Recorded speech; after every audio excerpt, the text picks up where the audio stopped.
Hello champions, कैसे हो आप सभी। आशा करता हूं आप सभी बहुत अच्छे होंगे और आप सभी की तैयारी है वो बहुत अच्छे से चल रही होगी। दोस्तों, सीआरपीएफ हेड कांस्टेबल के लिए आज हम करने वाले हैं मैथ का मॉक टेस्ट। और देखिए स्टूडेंट, इस क्लास में हम उस टाइप के क्वेश्चंस करने वाले हैं जो आपके सीआरपीएफ हेड कांस्टेबल मिनिस्ट्रियल और एएसआई के पेपर में पूछे जाएंगे। जिस तरीके के क्वेश्चंस प्रीवियस ईयर पेपर में पूछे गए थे उस टाइप के क्वेश्चंस ही मैं यहां पर आपके लिए लेके आया हूं, क्योंकि इस पेपर का एक्सपीरियंस जब ये 2017 में हुआ था उसका एक्सपीरियंस मेरे पास है, तभी मैं आपके लिए क्वेश्चंस लेके आ रहा हूं। और दोस्तों, अगर मैथ में 25 में से 25 स्कोर करना है, देखिए आप सभी जानते हो आपके लिए आपके पास बहुत ही कम समय बचा हुआ है। इस समय में आप अपना जितना बेस्ट दे सकते हो, आपको अपना बेस्ट देने की कोशिश करनी है। और अगर आप कोशिश अच्छे से करोगे तो सफलता आपको जरूर मिलेगी। ठीक है, काफी मोटिवेशन हो गया। चलिए स्टार्ट करते हैं क्वेश्चन से। किस टाइप के क्वेश्चंस आपके पेपर में आ रहे होंगे। देखिए पहला क्वेश्चन है आपका रेलगाड़ी से, और रेलगाड़ी से आप सभी जानते हो आपके पेपर में क्वेश्चंस आएगा। क्वेश्चंस को ध्यान से पढ़ोगे तो बड़े ही आसानी से इसका सॉल्यूशन निकल के आ जाएगा। देखिए क्या है क्वेश्चंस कि एक 400 मीटर लंबी रेलगाड़ी 800 मीटर लंबा प्लेटफॉर्म पार करती है। यदि रेलगाड़ी की गति 60 किलोमीटर प्रति घंटा है तो प्लेटफॉर्म पार करने में कितना समय लगेगा सेकंड में आपको बताना है। देखिए अगर आपको बेसिक पता होगा इस चैप्टर का तभी आप इसको सोल्व कर पाओगे। तो अगर आपने बेसिक नहीं देखा तो आप सर्च करके देख सकते हो, लिख लेना कि रेलगाड़ी या ट्रेन प्रवीण कटारिया आपको मिल जाएगा, या जिन्होंने अपना कोर्स लिया हुआ है उनको तो कोर्स में मिल ही जाएगा। देखिए क्या है, सबसे पहले बात करें, यहां पर बोला गया कि रेलगाड़ी की लंबाई दी गई है, और रेलगाड़ी की लंबाई कितनी दी गई है, रेलगाड़ी की जो लंबाई दी गई है वो दी गई है आपकी 400 मीटर। ठीक है, तो रेलगाड़ी की लंबाई हो जाएगी 400 मीटर। दूसरी चीज क्या है, प्लेटफॉर्म की लंबाई दी गई है और वो कितनी है, वो है आपकी यहां पे 800 मीटर। तो प्लेटफॉर्म की लंबाई कितनी हो जाएगी 800 मीटर। और आप सभी जानते हो कि अगर कोई ट्रेन प्लेटफॉर्म को पार करती है तो वो अपनी स्वयं की लंबाई के साथ साथ ट्रेन की लंबाई के साथ साथ वो प्लेटफॉर्म की लंबाई को भी पार करती है। प्लेटफॉर्म को पार करेगी तो प्लेटफॉर्म की लंबाई को तो पार करेगी ही, स्वयं की लंबाई को भी पार करेगी। जैसे मैं आपको एग्जांपल से बताना चाहूं कि ये प्लेटफॉर्म है, यहां पर ट्रेन रुकी हुई है, तो यहां से चलना शुरू करती है तो स्टार्टिंग पॉइंट रेल का ये आएगा ट्रेन का, और उसके बाद जब तक उसका आखिरी हिस्सा नहीं आता था वो चलेगी। तो इसका मतलब है कि प्लेटफॉर्म की लंबाई को पार किया, साथ में खुद की लंबाई को पार किया, तभी वो पूरी तरीके से प्लेटफॉर्म को पार किया हुआ माना जाएगा। तो यहां पर बात करें तो उसको पूरी कितनी लंबाई पार करनी होगी, तो उसको यहां पर बात करें तो 1200 मीटर की लंबाई उसको पार करनी होगी। ठीक है, स्पीड क्या दी हुई है, स्पीड दी हुई है 60 किलोमीटर प्रति घंटा। अब यहां पे आपको फिर से बदलना पड़ेगा, ये मीटर में है ये किलोमीटर में है, तो किलोमीटर को मीटर में बना लेते हैं। क्या कि 1200 मीटर है उसको पार करना है, स्पीड क्या है 60 किलोमीटर प्रति घंटे की, इसको मीटर में बनाएंगे तो क्या समझाया था मैंने कि बड़े से छोटा बनाते हैं तो क्या करेंगे 5/18 से गुना कर देंगे, तो बटे का 18 क्या चला जाएगा ऊपर चला जाएगा। सिंपल ये है, काटते हैं 0 से 0, 6 दूनी 12 यानी 20 पे कट गया, 5 से काटेंगे 5 चौके 20 और 18 चौके क्या हो जाएगा 72 सेकंड का समय उसको लगेगा। तो आपसे यही पूछा था, तो ऑप्शन नंबर सी यहां पे करेक्ट आंसर हो जाएगा। मुझे पता है कि पहला ही क्वेश्चन है और कुछ स्टूडेंट ऐसे हो सकते हैं जो पहली बार तैयारी कर रहे हैं, उनके ये समझ में नहीं आया हो। तो अगर आपको समझना है तो आपको इस चैप्टर को पढ़ना पड़ेगा, और जिसने चैप्टर पढ़ रखा है हमसे उसके लिए यह बहुत ही आसान हो गया होगा, वो बिना पेन के वो कर सकता है, क्योंकि पता है कि 400 और 800 दोनों को पार करना होगा। 1200 मीटर की स्पीड 1200 मीटर की लंबाई को पार करना है, स्पीड क्या है 60 किलोमीटर प्रति घंटा, उसको मीटर पर सेकंड में बनाएंगे तो क्या करेंगे 5/18 से गुना कर देंगे। ठीक है, और अगर क्या है कि 60 को याद करने की ट्रिक क्या बताई थी, बड़े से छोटा बनाना है तो छोटा ऊपर लिखेंगे, क्या 5/18, ठीक है, और बड़ा करते हैं तो 18/5 से ये होता है, ठीक है। तो बेसिक समझो तभी सोल्व कर पाओगे। आगे चलते हैं, अगला क्वेश्चन देखिए क्या है। रमन 7 किलोमीटर प्रति घंटा की गति से एक स्थान पर जाता है और 3 किलोमीटर प्रति घंटे की गति से वापस आता है, तो औसत गति क्या होगी।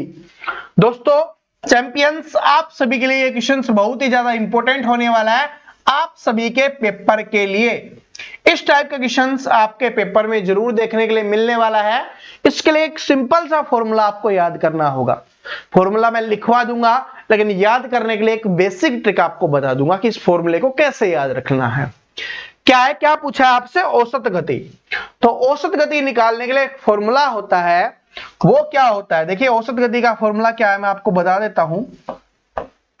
औसत गति निकालने का फॉर्मूला होता है 2 इंटू यानी कि 2 गुना x गुना y और बटे में क्या होता है x प्लस वाई। नहीं समझे तो मैं आपको समझा देता हूं कि 2 गुना, हिंदी में लिख देता हूं, 2 गुना पहली चाल गुना में दूसरी चाल, ठीक है। ये हिंदी में अच्छे से लिख दिया है मैंने, तो आप इसको नोट भी कर सकते हो, जो स्टूडेंट नोट करते हैं नोट कर सकते हैं। और प्लस में पहली चाल जमा में दूसरी चाल, ये होता है फॉर्मूला, ठीक है। ये और सिंपल भाषा में समझाऊं, ये तो मैंने आपको बता दिया, ये लैंग्वेज में लिखवा दिया जिस तरीके से होता है। अब याद करने की ट्रिक क्या है, याद करने की ट्रिक है जब भी आपसे औसत गति पूछेगा, क्या कि जब भी हमसे औसत गति पूछेगा या एवरेज स्पीड इसको बोला जाता है, एवरेज स्पीड अगर हमसे पूछेगा तो क्या करना है, 2 गुना में सारे जितने भी जो भी दिया हुआ है उसको गुना कर दो, 7 गुना 3 और नीचे जोड़ के लिख दो, 7 प्लस 3 कितना हो जाएगा 10, ऐसे करना है। 2 पंजे 10, कितना आ जाएगा ये आपका, 7 दिए 21/5, 5 चौके 20, 5 दूनी 10, 4.2 आपका आंसर हो जाएगा, जो ऑप्शन नंबर क्या है बी में दिया गया है। बात समझ में आ गई। एवरेज स्पीड ऐसे निकालते हैं, 2 गुना में पहली गुना में दूसरी बटे में दोनों को जोड़ के लिखना है, यानी ऊपर गुना करना है, साथ में 2 भी रहेगा, साथ में 2 रहेगा और गुना करना है, नीचे जोड़ के लिखना है, ठीक है। तो इस तरीके से आपको करना है, और जिसको लिखना चाहते हो, जो नोट्स बना रहे होते हैं, वो आप इस तरीके से भी लिख सकते हो, आपको कोई प्रॉब्लम नहीं होगी, ठीक है। चलो अब आगे चलते हैं। आगे क्या है कि एक देश की जनसंख्या में 8% वार्षिक दर से वृद्धि होती है। देखिए ये क्वेश्चंस आपके पेपर के लिए बहुत ही ज्यादा इंपॉर्टेंट है, बहुत ही ज्यादा, ये टाइप है आपके पेपर में जरूर पूछी जाएगी। मैं यहां पर बता देता हूं 100% ये टाइप है आपके पेपर में आ रही होगी। देखिए क्या है कि एक देश की जनसंख्या में 8% की वार्षिक दर से वृद्धि होती है। कहने का मतलब है कोई भी देश की जनसंख्या है उसमें हर साल 8% इंक्रीज होता है, यानी हर साल 8% बढ़ जाती है जनसंख्या। पहले 100 थी 108 हो गई, ठीक है, इस तरीके से हो जाती है। आगे देख क्या है, यदि देश की वर्तमान जनसंख्या 58,320 है तो 2 वर्ष पहले शहर की जनसंख्या क्या थी आपको बताना है। तो 2 वर्ष पहले की हमें नहीं पता, तो मान लेते हैं कि 2 वर्ष पहले क्या रही होगी, एक्स रही होगी। साथ में क्या हो रहा है, हर साल 8% वृद्धि हो रही है। तो इस क्वेश्चन को सोल्व करते समय ये याद रखना, अगर आपको वृद्धि के लिए बोलेगा तो 100 में जोड़ के लिखेंगे, अगर आपको कमी के लिए बोलेगा 100 में माइनस करके लिखेंगे। तो 100 से कितनी होगी, 108 होगी, 108% होगी, प्रतिशत हटाने के लिए बटे में 100 करते हैं। लेकिन कितने सालों के लिए हो रही है ये, यहां पर जो लिखा हुआ है 2 वर्ष के लिए, तो इसको 2 बार लिख देते हैं, जितने साल के लिए उतनी बार लिख देते हैं। अभी कितनी हो गई है, अभी हो गई है 58,320।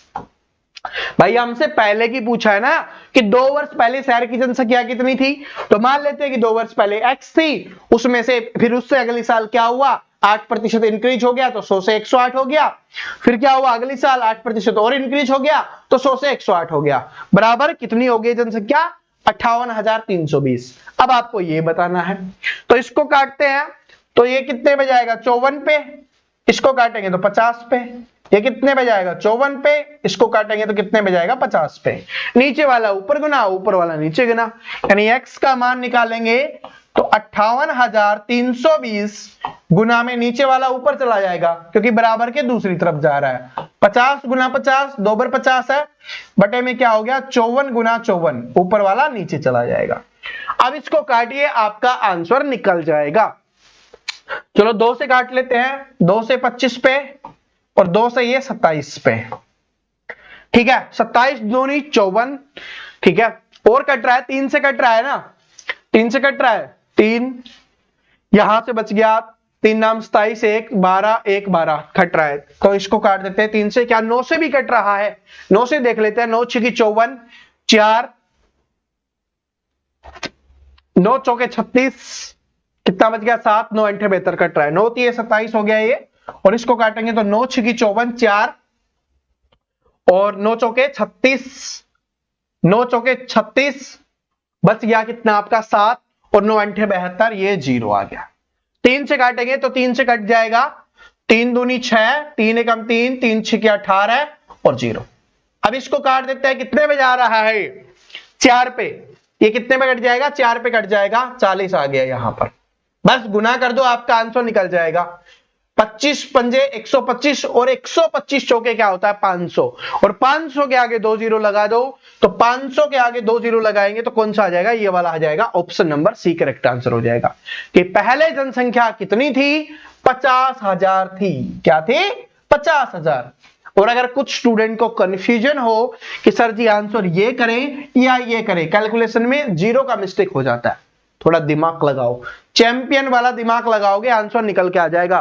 भाई अभी 58,000 है, लेकिन ये बढ़ने के बाद है तो इससे तो कम रही होगी, ये कितना है अपना 5 लाख है, तो ये तो आंसर हो नहीं सकता, इससे कम ही रहेगा, तो 58,000 से कम क्या होगा 50,000। सिंपल। इन दोनों में जो कंफ्यूजन था वो इसको इस तरीके से दूर करना है। ये टाइप है, पहले लिख देता हूं, फिर से बता रहा हूं, मैंने पहले भी बोल दिया था, ये टाइप बहुत इंपॉर्टेंट है आपके एग्जाम के लिए, तो इसको नोट करके लिख लेना। बिल्कुल इजी क्वेश्चंस नहीं है, बिल्कुल अच्छे लेवल के क्वेश्चंस हैं जो आपके पेपर की जान बनने वाले हैं। तो चलिए चैंपियन अगले क्वेश्चंस पे चलते हैं। देखिए क्या है कि एक संख्या को पहले 10% से बढ़ाया जाता है तथा फिर 10% बढ़ाया जाता है, तो संख्या में कितने प्रतिशत परिवर्तन हुआ ये आपको बताना है। तो देखिए मान लेते हैं कि पहली संख्या क्या थी 100 थी।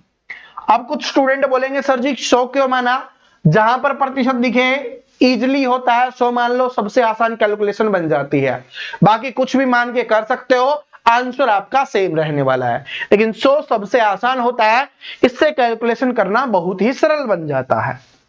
तो 100 माना, फिर क्या हुआ 10% बढ़ाया गया, तो इसका 10% कितना होगा 10 होगा, तो उसको बढ़ा दिया गया, कितना हो गया अब 100 से 110 हो गई। उसके बाद फिर से क्या हुआ, फिर क्या हुआ, फिर 10% बढ़ाया गया, इसका 10% कितना हो जाएगा 11, तो ये कितना हो जाएगा, इसमें 11 जोड़ देंगे 121 हो गया। अब कोई संख्या 100 से 121 हो गई, तो इसका मतलब कितनी बढ़ी है वो 21 बढ़ी है, और बढ़ी है तो क्या होगी वृद्धि होगी, तो 21% की वृद्धि, क्योंकि 21 है वो 100 का कितना प्रतिशत होता है उतना ही, 100 की कोई भी संख्या जितनी होगी उतनी ही प्रतिशत होती है, तो 21 क्या हो जाएगा 21% की वृद्धि, option number A correct answer. समझ में आया। 100 से 10% बढ़ाया 110, 110 से फिर 10% बढ़ाया 11 जोड़ देंगे 121 हो गया।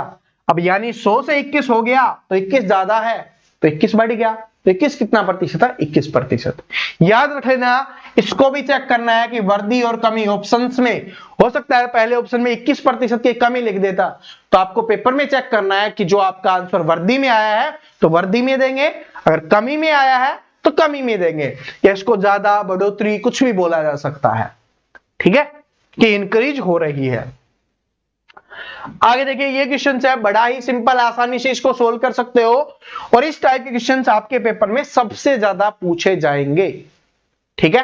तो देखिए क्या है कि 9 क्रमागत सम संख्याओं का औसत 18 है, तो सम संख्याएं हैं और 9 है, यानी कि 9 संख्याएं, मैं सिंपली आपको समझाता हूं कैसे करेंगे कि 1 2 3 4 5 6 7 8 9, इनका औसत क्या दिया हुआ है, 18 दिया हुआ है। तो औसत क्या होता है, देखिए अगर संख्याएं विषम रूप में दी हुई हैं तो बीच वाला औसत बन जाता है, तो जो पांचवी संख्या होगी वो आपका औसत बन जाएगी। यहां पर औसत कितना दिया हुआ है, 18 है। तो इससे आपको आइडिया लग गया कि पांचवी संख्या क्या है, 18 है। क्या है, 18 है पांचवी संख्या। अब जो पूछा है वो कर दो, अगर सबसे ज्यादा पूछा है तो इधर बढ़ा देंगे, सबसे छोटी संख्या पूछा है तो इधर कर देंगे। भाई सबसे बड़ी पूछेगा तो उधर जोड़ दो 4 बार, और अगर सबसे छोटी पूछेगा इधर कर दो। तो क्या है कि सबसे छोटी संख्या क्या है, ये 18 है। इससे पहले की जो सम संख्या बोला है ना, सम संख्या 17 नहीं लिखना, क्योंकि यहां पर सम संख्या की बात की जा रही है, तो 16 होगी। फिर क्या होगी, 14, इधर क्या होगी 12, इधर क्या हो जाएगी 10। तो सबसे छोटी पूछिए तो वो क्या हो जाएगी 10। लेकिन एग्जामिनर सबसे छोटी थोड़ी बड़ी भी पूछ सकता है, तो बड़ी करेंगे तो इधर क्या आ जाएगा 20, 22, 24 और 26। तो सबसे बड़ी संख्या क्या हो जाती है आपकी, 26 हो जाती। ठीक है, आपसे यह भी पूछ सकता है कि दूसरे नंबर की सबसे छोटी संख्या क्या होगी। ये पहले नंबर की है तो ये दूसरे नंबर की हो जाएगी 12 आंसर। आपसे यह भी पूछ सकता है कि दूसरे नंबर की सबसे बड़ी संख्या क्या होगी, तो वो क्या हो जाती 24। आपसे यह भी पूछ सकता है एग्जामिनर कि सबसे छोटी और सबसे बड़ी संख्या का जोड़ क्या होगा, तो इन दोनों को जोड़ के लिख देना। इस तरीके से एग्जामिनर है पेपर में लैंग्वेज को घुमाता है, और स्टूडेंट सोचते हैं कि इस टाइप का हमने तो किया ही नहीं था। जब इतना सॉल्यूशन निकल जाता है तो क्या आंसर नहीं कर सकते। अब कुछ भी पूछे, पता है कि पहली कौन सी अंतिम कौन सी है, दूसरी कौन सी अंतिम से दूसरी कौन सी है, बीच वाली कौन सी है, सब कुछ आपको पता है। तो जब को सब कुछ हमें पता है तो आंसर निकाल सकते हैं। ठीक है, तो चलो अब चलते हैं आगे। आगे क्वेश्चन, ये वाला क्वेश्चन देखिए क्या है। अगर अच्छे से नहीं दिखाई दे रहा तो इसको अभी छोड़ देते हैं, टाइप थोड़ा अच्छे से क्लियर नहीं दिखाई दे रहा। ये वाला देखिए क्या है कि 90, और पिछले वाला अगर आपको क्लियरली दिखाई दे रहा है तो कमेंट करके उसका आंसर आप बता देना। 90 लीटर पेट्रोल बेचकर एक व्यक्ति 30 लीटर पेट्रोल के क्रय मूल्य के बराबर हानि होती है, तो उसकी हानि प्रतिशत क्या होगी। क्रय मूल्य के बराबर हानि हो रही है, और कितने की हानि हो रही है, 30 लीटर की। 30 लीटर की हानि हो रही है, कितने बेचने पर, 90 लीटर बेचने पर। प्रतिशत के लिए 100 निकाल दो, 0 से 0, 3 3 9, और 100/3 क्या होता है, 33 सही 1/3 प्रतिशत। लेकिन ये ऑप्शन में कभी कभी नहीं दिया जाता। इसको 33.33 प्रतिशत भी लिख सकता है, इसको 100/3 प्रतिशत भी लिख सकता है। तो जैसे ऑप्शंस में हो आंसर निकाल देना, क्योंकि सभी का मतलब एक ही होता है। भाई 100/3 है ना, 100/3 प्रतिशत लिख देगा। 33 सही 1/3 होता है, क्योंकि 33 3 99 और 1 100/3 हो गया। या 33.33 अगर दशमलव में लिखा होगा तो इस तरीके से। तो इस क्वेश्चन में देखिए दशमलव में लिखा हुआ है, तो ये आपका आंसर बन जाएगा। तो तीनों तरीके से ऑप्शंस दिए जाते हैं, तो जैसे दिया जाए वो हो जाता है। ठीक है, वैसे कर देंगे। और अगर प्रतिशत में नहीं दिया जाता, यहां पर अगर पूछा होता कि हानि कितनी होगी, तो 1/3 भी आप लिखा जा सकता है। ठीक है, प्रतिशत के लिए होगा तो 100/3 प्रतिशत ही होगा। ठीक है, ये देखिए क्या है, ये अच्छा क्वेश्चन है, और ये टॉपिक आपके पेपर में पूछा जाएगा आपसे। ठीक है, इंपॉर्टेंट है, लगा लेना। क्या है ये टॉपिक, का नाम है साझेदारी। टॉपिक का नाम क्या है, साझेदारी है। तो देखिए क्या है कि 15,000 की पूंजी निवेश करके एक व्यापार आरंभ करता है। क्या है कि 15,000 की पूंजी निवेश करके बी है वो एक व्यापार आरंभ करता है। 6 महीने के पश्चात, पश्चात का मतलब होता है बाद में, कि 6 महीने के बाद क्या होता है, पश्चात का मतलब बाद। 6 महीने के बाद डी है वो 40,000 रुपए निवेश कर उस व्यापार में शामिल हो जाता है। तो वर्ष के अंत में किस अनुपात में लाभ बांटेंगे, जो प्रॉफिट होगा वो किस हिस्से में बटेगा, किस अनुपात में बटेगा। तो देखिए क्या है, बी और डी दो है, एक तो बी है और एक आपका डी है। बी आया स्टार्टिंग में कितने रुपए लेके आया, 15,000 रुपए लेके आया, और स्टार्टिंग से लास्ट तक रह रहा है, तो वर्ष के अंत तक रह रहा है। तो एक साल में कितने महीने होते हैं, यानी उसने 15,000 रुपए कितने महीने के लिए लगा रखे, 12 के 12 महीने। ठीक है, क्योंकि एक वर्ष के अंत में ही क्या हो रहा है, लाभ को बांटा जा रहा है। तो 15,000 रुपए उसने स्टार्टिंग में लगाए, और कितने महीने तक लगा के रखे, 12 महीने तक लगा के रखे। उसके 6 महीने के बाद डी आया, डी स्टार्टिंग के 6 महीने नहीं था, 6 महीने के बाद आया, लेकिन उसने कितने रुपए लगा दिए? उसने 40,000 रुपए लगा दिए। तो 40,000 रुपए क्या लगा दिए उसने, लेकिन कितने महीने के लिए? भाई स्टार्टिंग के 6 महीने नहीं था, एक साल में 12 महीने होते हैं, तो एक साल लगाए यहाँ कुल, तो उसमें से 6 महीने माइनस कर देंगे तो कितने महीने लगाएगा वो? 6 महीने लगाएगा।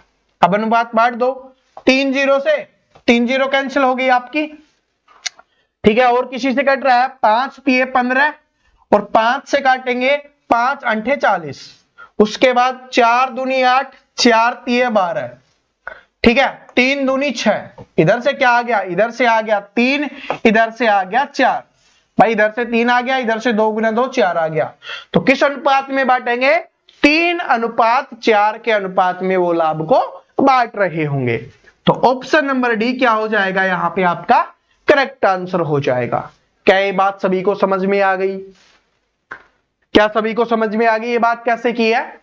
ठीक है, तो बस आपको समझ में आनी चाहिए। मेन बात यही है कि आपके दिमाग में सेट हो जानी चाहिए। अगर आपके दिमाग में सेट हो गई फिर तो कोई प्रॉब्लम ही नहीं है ना, ठीक है। साझेदारी वाला क्वेश्चन आपके पेपर में आएगा तो इस तरीके से सोल्व करना है, जो जितने महीने पूंजी लगाएगा और जितनी पूंजी लगाएगा उसको करना है, बस।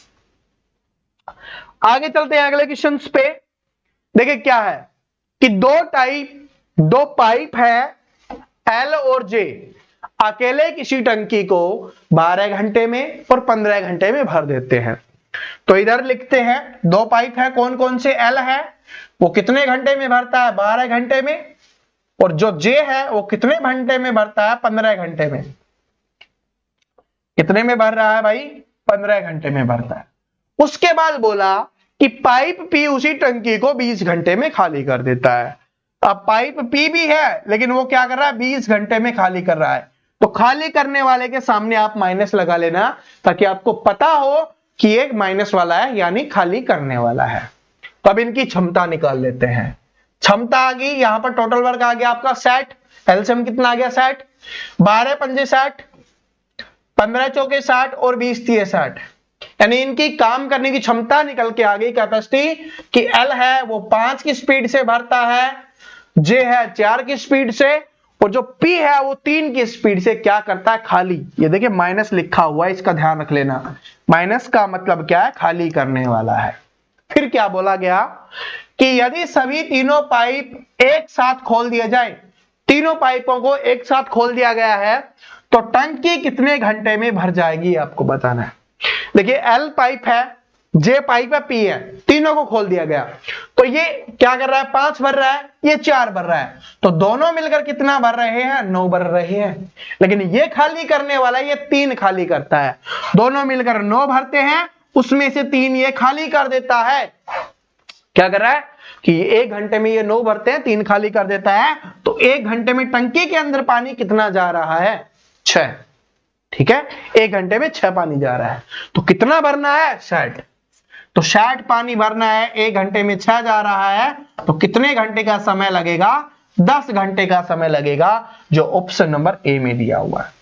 इस बात को नोट कर लेना कि खाली करने वाला पाइप माइनस में होगा, तो क्या करेंगे कि जो भरने वाले हैं उनको जोड़ देंगे और खाली करने वाले को उनमें से माइनस कर लेंगे, फिर जो बचेगा वो क्या हो जाएगा? उतना पानी भर रहा होगा। लेकिन एक बात और सोचना, कभी कभी होता है कैसे, बाई चांस एग्जामिनर क्वेश्चन ऐसा दे देता है कि इन दोनों का जोड़ इससे कम होगा, तो इसका मतलब वो टंकी कभी नहीं भरेगी। तो ऑप्शन आपको दिया जाएगा कि टंकी कभी नहीं भरेगी। ठीक है, बात समझ लेना। कि जिसको लगे कि सर जी इनका जोड़ कम आ गया, भाई दिमाग तो आपका चलता है ना, आप चैंपियन हो, दिमाग चलता है, तो सोच सकते हो कि ये अगर दोनों का जोड़ कम हो तो फिर क्या करेंगे? फिर वो टंकी कभी नहीं भरेगी, क्योंकि अगर हो कम होगा तो कम पानी भर रहा है, ज्यादा खाली हो रहा है, क्या कभी टंकी भर पाएगी? नहीं भर पाएगी। भाई आप 1 लीटर पानी डाल रहे हो, 2 लीटर निकल रहा है, तो कभी टंकी भरेगी? नहीं भरेगी। ठीक है, तो इस तरीके से करना है। ये वाला क्वेश्चन देखिए क्या है कि आकाश किसी वस्तु को 20% छूट पर खरीदता है और उसे राम को 20% के लाभ पर बेच देता है। यानी कि उस वस्तु का अंकित मूल्य 100 रुपए था, उसने क्या किया कि 20% की छूट पर खरीदा, तो 20% छूट, इस पे छूट ले ली 20 की, तो कितने में खरीदा उसने? 80 में खरीदा। क्या ये बात समझ में आ गई? भाई 20% की छूट ले ली ना, यानी 20 रुपए की छूट ले ली, तो कितने में खरीदा? 80 में खरीदा। फिर क्या हुआ, उसे राम को 20% के लाभ पर बेच दिया। इसका 20% कितना होता है? 16 हो जाएगा। भाई 80 का 20%, 80 गुना 20/100 ऐसे कर लो। 2 जीरो से 2 जीरो कैंसिल होगी, 8 दूनी 16, 16 होता है। 16 का लाभ ले लिया, तो कितने में बेच दिया? 96 में बेच दिया। ठीक है, कितने में बेच दिया? 96 में बेच दिया। आगे क्या है? अंकित मूल्य और जिस मूल्य पर राम ने वस्तु को खरीदा के मध्य अनुपात क्या होगा? अंकित मूल्य कौन सा था? 100। तो यहां पर लिखेंगे अपना अंकित मूल्य। जिस मूल्य पर राम ने वस्तु को खरीदा, राम ने वस्तु को 20% लाभ पर बेचने पर खरीदा, यानी 96 पे खरीदा, तो 96 पे। इनका क्या पूछा है? अनुपात पूछा है। तो ये क्या हो जाएगा? 100:96। काट दो, कितने पे जाएगा? 4 से कट रहा है ना, 25 पे, और 4 से कटेंगे तो 24 पे। क्या हो जाएगा? 25:24 आपका आंसर हो जाएगा, जो आपका ऑप्शन नंबर डी में दिया हुआ है। किसमें दिया हुआ है? ऑप्शन नंबर डी में दिया हुआ है। ठीक है, तो दोस्तों ये मैथ के कुछ क्वेश्चंस थे। इस टाइप के क्वेश्चंस आपके पेपर में आ रहे होंगे। तो अगर आपको हमारा मैथ पढ़ाया हुआ समझ में आता है, अगर आपको सारे टॉपिक्स पढ़ने हैं, तो आप हमारे साथ जुड़ सकते हो। आपको हमारे पढ़ाने का तरीका पसंद आता है तो सीआरपीएफ, मात्र एक पिज्जा भी नहीं आता उतने रुपए में। सीआरपीएफ हेड कांस्टेबल के लिए हम आपके लिए बैच लेके आया मात्र 299 रुपए में। इसमें आपको कंप्लीट मैथ, रीजनिंग, जो आपके पेपर के लिए इंपॉर्टेंट है, वो सारी चीजें पढ़ाई जा रही होंगी। साथ में दोस्तों इसमें आपको नोट्स भी दिए जाते हैं, और हिंदी के नोट्स भी आपको देखने के लिए मिलेंगे। बाकी आपके और भी सब्जेक्ट हैं, उनके नोट्स भी आपको देखने के लिए मिलने वाले हैं। ठीक है, तो आप इसी बैच को अभी ज्वाइन कर सकते हो। ऐप का लिंक डिस्क्रिप्शन में दिया हुआ है। मात्र 299 रुपए आपको पेमेंट करनी है और अपनी तैयारी में लग जाना है। आप सभी जानते हो कि YouTube अकेले से काम नहीं चलने वाला, बहुत कम समय आपके पास बचा हुआ है। तो अगर जी जान से मेहनत करना चाहते हो और सिलेक्शन लेना चाहते हो, तो एक पीजे का प्राइस आपसे लिया जा रहा है, बड़ी मेहनत से तैयार किया जा रहा है। ठीक है, तो लिंक डिस्क्रिप्शन और कमेंट बॉक्स में दिया हुआ है, वहां से ऐप इंस्टॉल करो और इसको लॉगिन कर लो। ठीक है, इसको परचेज कर लेना, ज्वाइन कर लेना। मिलते हैं नेक्स्ट वीडियो में, तब तक हंसते रहो, मुस्कुराते रहो, पढ़ते रहो। और जिसने अभी तक चैनल को सब्सक्राइब नहीं किया, जो नीचे लाल कलर का बटन दिख रहा है, क्लिक करो, साथ में बेल आइकन को दबाओ, ताकि आने वाली सभी वीडियोस की अपडेट आपको रेगुलर मिल सके। मिलते हैं नेक्स्ट वीडियो में। Thank you so much.